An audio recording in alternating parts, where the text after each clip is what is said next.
Hello everyone. So now I will discuss about satisfiability. That is the important topic of TA, right? So let us understand what is it. Suppose x1, x2 and so on are denote the Boolean variables, right? Firstly, I want to say that satisfiability is about the Boolean theory, right? So suppose हमारे पास कोई x1, x2 कुछ Boolean variables हैं, right? और अगर हम इनका negation भी लेते हैं तो उनको भी हम बूलियन वेरिएबल्स ही कंसिडर करेंगे, राइट। अब प्रोपोजिशनल अगर हम कैलकुलस की बात करें तो लिटरल का मीनिंग क्या होता है, it is either a variable और इट्स निगेशन। तो कोई भी वेरिएबल अगर है और उसका निगेशन भी है तो उसको हम लिटरली कहते हैं, right. A formula in the propositional calculus is an expression that can be constructed using literals and operations and or, right। तो और फॉर्मूला क्या होता है प्रोपोजिशनल कैलकुलस में, अगर कोई भी हम एक्सप्रेशन बनाते हैं यूजिंग लिटरल्स और लिटरल्स को हम कंबाइन कैसे कर रहे हैं, यूजिंग एंड या और ऑपरेटर के थ्रू, राइट। जैसे एग्जांपल है x1 x2, सपोज मेरे दो वेरिएबल्स हैं तो अगर मैंने इनको एंड ऑपरेटर से कंबाइन कर दिया so it becomes a formula, right. अब नेक्स्ट है, बेसिकली टू टाइप की फॉर्म्स होती हैं हमारे पास, कंजंक्टिव नॉर्मल फॉर्म और disjunctive normal form, right. So a formula is in conjunctive normal form. तो जैसे फॉर्मूला हमने देख लिया क्या है, तो आप फॉर्मूला कह सकते हो वो कंजंक्टिव नॉर्मल फॉर्म में तभी होगा अगर आप उसको इस टाइप से रिप्रेजेंट कर सकते हो, मीन्स जो उसमें मल्टीपल क्लॉजेस हैं they are connected through and operators, right. अब क्लॉजेस को, ये जो आपका पूरा एक्सप्रेशन है इसको आप क्लॉज भी कह सकते हैं, राइट।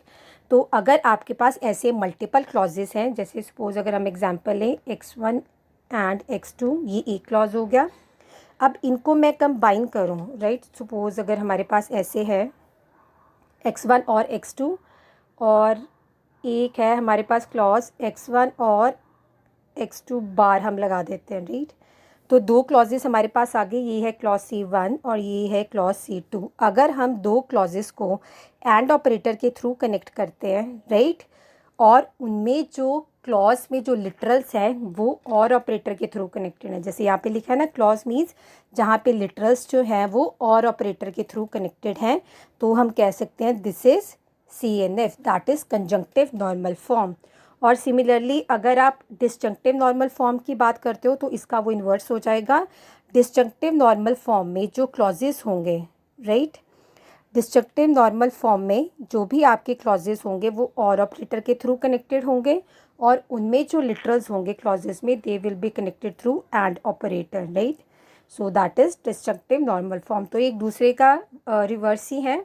तो कंजक्टिव नॉर्मल फॉर्म में क्लॉजेस एंड के थ्रू कनेक्टेड होते हैं और डिस्जंक्टिव में और के थ्रू, और कंजक्टिव नॉर्मल फॉर्म में जो लिटरल्स हैं वो और के थ्रू कनेक्टेड होते हैं और डिस्जंक्टिव में लिटरल्स जो है वो एंड के थ्रू कनेक्टेड होते हैं, right. Next is the satisfiability problem is to determine whether a formula is true for some assignment of truth values to the variables। तो satisfiability means जो हम कह रहे हैं कि हमने एक फॉर्मूला में वेरिएबल्स लिए हैं, सपोज x1 x2, राइट। तो हमें ये देखना है कि determine whether a formula is true. अगर हम वेरिएबल्स की वैल्यू ट्रू कर देते हैं तो whether according to the true value वो हमारा जो पूरा फॉर्मूला है वो ट्रू हो जाएगा कि नहीं, राइट। तो अगर हम जैसे एग्जांपल लें, सपोज ये हमारा ऐसा है, ये हमारा प्रॉपर एक एक्सप्रेशन है जिसमें हमने मल्टीपल क्लॉजेस को कंबाइन किया हुआ है, राइट। तो वो कह रहा है अगर हम x1 x2 की वैल्यू, राइट, या किसी भी अगर हम वेरिएबल जौन से भी वेरिएबल्स हैं उनकी वैल्यू अगर आप ट्रू लेते हो, राइट, तो कॉरेस्पॉन्डिंगली अगर आप पूरे इस एक्सप्रेशन को सॉल्व करोगे, राइट, पूरे इस फॉर्मूला को सॉल्व करोगे तो whether the answer will come out for true. तो बेसिकली हमें यहाँ पर वो हमें वैल्यूज़ वेरिएबल्स की डिटर्मिन करनी होती हैं कि जिन वेरिएबल्स की वैल्यू के कॉरेस्पॉन्डिंगली हमारा जो फाइनल आंसर है वो ट्रू आएगा। तो इस चीज़ को हम बोलते हैं सेटिस्फाइबिलिटी, कि कौन सी वेरिएबल की वैल्यूज़ के कॉरेस्पॉन्डिंग जो हमारा फाइनल आंसर है फॉर्मूला का that should be true, right. अब कई जगह आप देखोगे लिखा होगा 3 SAT, राइट। सो 3 SAT मीन्स बेसिकली सेटिस्फाइबिलिटी और 3 का मतलब है कि जैसे हम यहाँ पे अभी बात कर रहे थे x1 और x2 2 वेरिएबल्स की, तो अगर आपके पास 3 वेरिएबल्स हैं तो उसको हम बोल देते हैं 3 सैट। तो बेसिकली सैट फॉर सेटिस्फाइबिलिटी और 3 stands for the number of variables in it, right.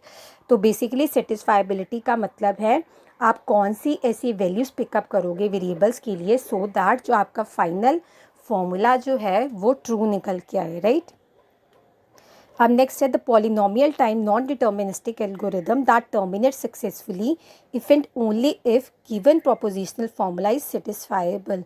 तो अगर आप सेटिस्फाइबिलिटी के लिए कोई नॉन डिटर्मिनिस्टिक एल्गोरिदम डिज़ाइन करते हो, राइट, तो वो तभी सक्सेसफुली टर्मिनेट होगा अगर आपने जो भी फॉर्मूलाज लिए हैं वो सेटिस्फाइबल हो जाता है। मीन्स उसमें आपने एक्स की वेरिएबल्स की ऐसी वैल्यूज़ डिटर्मिन कर ली हैं जिनके कॉरिस्पॉन्डिंग जो आपका फाइनल जो फॉर्मूला है उसका आंसर ट्रू आ गया, राइट। सो अगर इसको कंक्लूड करें तो सेटिस्फाइबिलिटी सिंपल है, आपके पास लिटरल्स हैं, उसके बाद आपके पास फॉर्मूलाज हैं, तो जो भी फॉर्मूलाज में आप लिटरल्स की क्या वैल्यूज़ लेंगे, अब यहाँ पे हम बुलियन थ्योरी की बात कर रहे हैं तो इधर ट्रू वैल्यू होगी या फॉल्स वैल्यू होगी, तो आप कौन सी ऐसी वैल्यूज़ पिकअप करेंगे वेरिएबल्स की जो फाइनल आपका फॉर्मूला है, रिजल्टेंट फॉर्मूला है, उसमें अगर आप वैल्यूज़ पुटअप करते हो तो आंसर आपका ट्रू आना चाहिए। So that is satisfiability and it is very important problem because डा में कुक्स थ्योरम बहुत इंपॉर्टेंट कंसेप्ट है and Cook's theorem says that जो हमारी सेटिस्फाइबिलिटी है that is NP complete, right. So satisfiability की हेल्प से हम बहुत सारी रिडक्शंस कर सकते हैं और बहुत सारी प्रॉब्लम्स को हम NP हार्ड या NP कंप्लीट प्रूव कर सकते हैं, right. So that's all for now, thank you. अगर आपको ये वीडियो पसंद आया तो please subscribe to my channel, like and share.